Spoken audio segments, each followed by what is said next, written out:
Hey guys, Jared with Trident Fly Fishing, and today we're going to be tying the Psycho Prince, which is an updated version on the classic Prince Nymph. Very cool pattern, super flashy, different than what you're used to, and probably different from what the fish are used to seeing.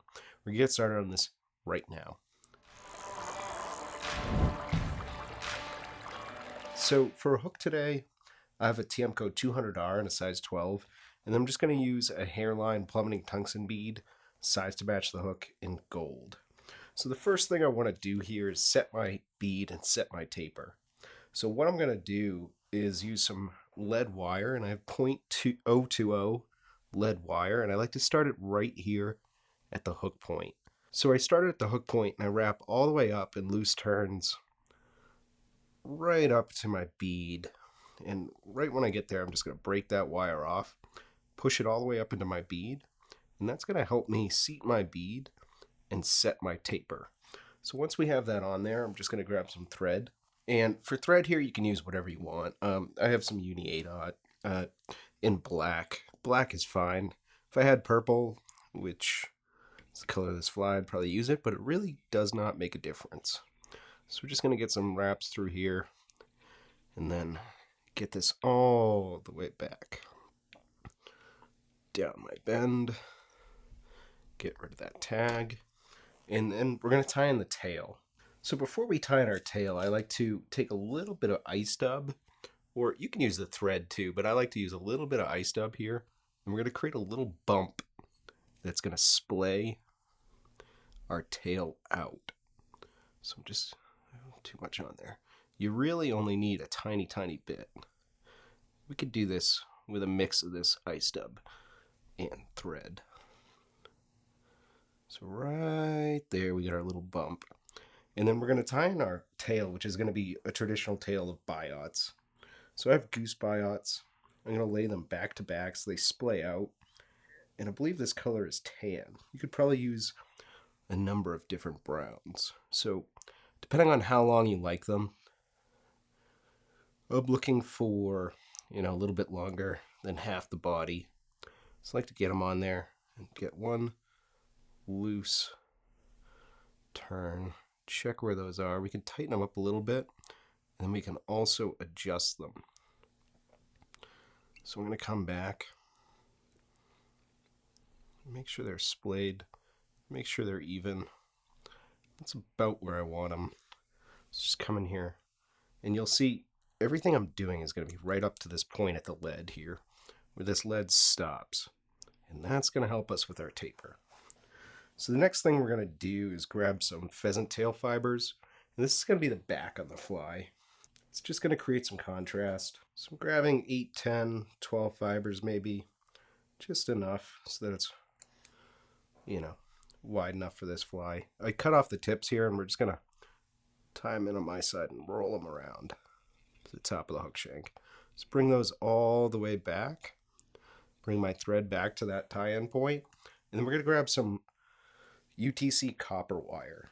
And this is a brassy size. This is a pretty useful size. You could probably get away with medium, small, but brassy is what we're going to use today. Get that in there.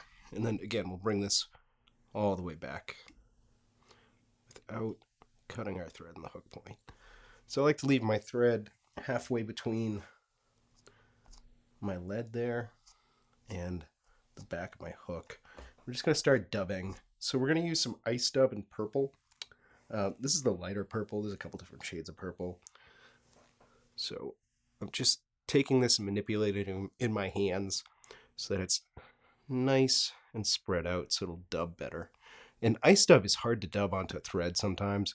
So I find that the less you work with at a time, if you don't try to jam a huge clump on there all at once, the easier it is to tie on or twist on. So got that. And we'll just start dubbing. So we want to try and build somewhat of a taper. And our lead is going to help us do that again. That's why we put it there. But we can do it too with our dubbing. All right, so we got another good chunk of dubbing on there. A little close here. We're getting a nice buggy body on there. I'm going to use the rest of the dubbing that I have in my hand. We'll just bring this up.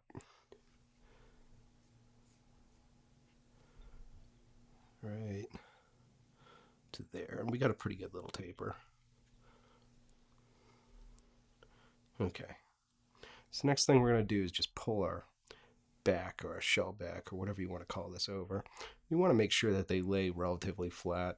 I don't think it's super important, but we're going to try our best. So we'll get that on there nice and tight. And we'll come in here and clip this close.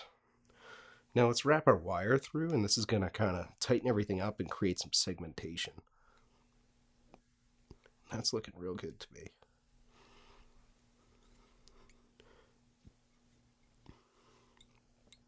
So this is all going to get covered up right here, so I'm not hugely concerned with how much thread I use. Just helicopter that off, and it's gone. So the next thing we're going to do, and this is a little bit different from the standard pattern as well, we're still going to use white biots, but they're going to be on the side of the fly, and they're going to be facing in. So we'll grab our 2 white biots, we'll take our measurement, and we want them to end right there, right where that tail begins. So just take that one. I'll put the other one in my mouth, so if I can talk. Okay, we've got that on there. Grab the other one, and we'll do the same thing. Pinch it right there. Make sure they're relatively even.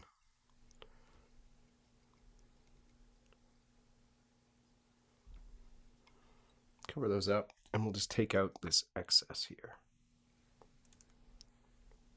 Back around. Whatever, we'll leave that one long. So the next thing I'm going to do is tie in kind of our hotspot wing material here. Wing case, whatever you want to call it. And this is going to be chartreuse. And what I have today is some hairline ice wing fiber. It's an easy material to work with. It's chartreuse, it's bright, it's long enough. I got a good chunk. I'm just going to take this chunk here. Maybe a little less than that. We don't want it huge. But again, it doesn't really matter. So we'll take that, and this is why I like it, because I can pull it, fold it right over my thread, place it where I want it, just wrap right over. Super easy. And we do have a lot on there, but that's okay. So just come in here. I like to trim that kind of halfway down the body there, or a quarter way down the body. Whatever that measurement is, looks good to me. The last thing we're going to do is grab some more ice dub. And this is it's UV black, but it looks pretty purple because of all the UV mixed in. So we're going to call it UV black dark purple. So we're going to take this black UV ice dub and create our thorax. So we can dub this a little bit looser, a little bit messier. We want to get a good amount on there. Get a nice little noodle going. And then cover all this junk up. And that was the perfect amount. We got lucky.